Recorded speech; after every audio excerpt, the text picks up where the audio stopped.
à mon retour de Bruxelles. Et donc, cette audience m'a été accordée très rapidement. Et donc, j'étais venu l'informer en primeur des orientations qui ont été prises dans des groupes de travail internes aux institutions européennes, associant l'ensemble des 27 pays membres de l'Union européenne au sujet du Burundi. Et donc, à la fin du mois dernier, ces groupes de travail ont unanimement donné l'orientation de travailler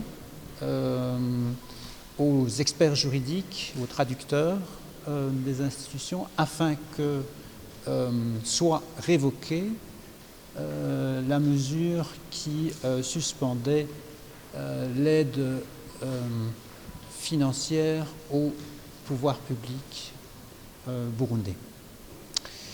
Et donc, c'est un progrès remarquable, un développement important, raison pour laquelle j'avais sollicité en informer le président, puisque il y a quelques mois encore, il y a 6-7 mois, l'opinion n'était pas la même.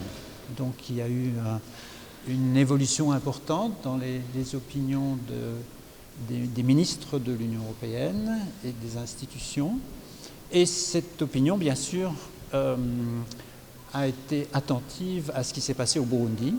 Et donc c'est sur la base des évolutions positives qui ont été initiées par le président de la République en termes de bonne gouvernance, d'état de droit et de droits de l'homme, que ces mesures ont été prises.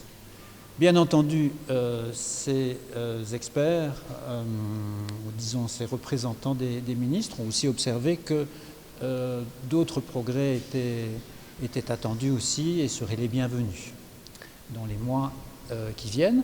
Et c'est pour ça que nous nous sommes réjouis, le président et moi-même, que ce dialogue politique entre l'Union européenne et le Burundi avait été repris il y a quelques mois.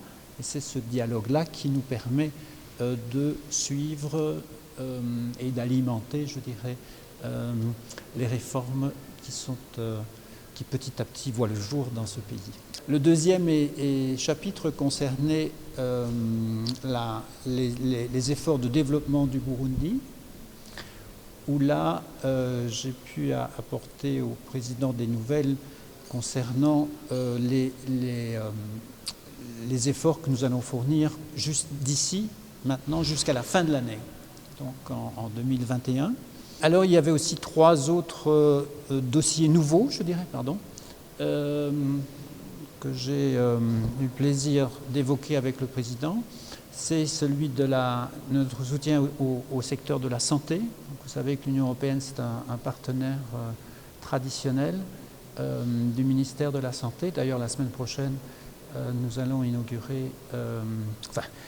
présents à l'inauguration du centre de transfusion sanguine de Gitega. Aussi, à côté du domaine de la santé, il y a celui de la protection de l'environnement, des ressources naturelles, la gestion de l'eau. Et dernier projet, on va commencer pour la première fois à soutenir le ministère de la Justice dans ses efforts de faciliter l'accès à la justice des justiciables burundais.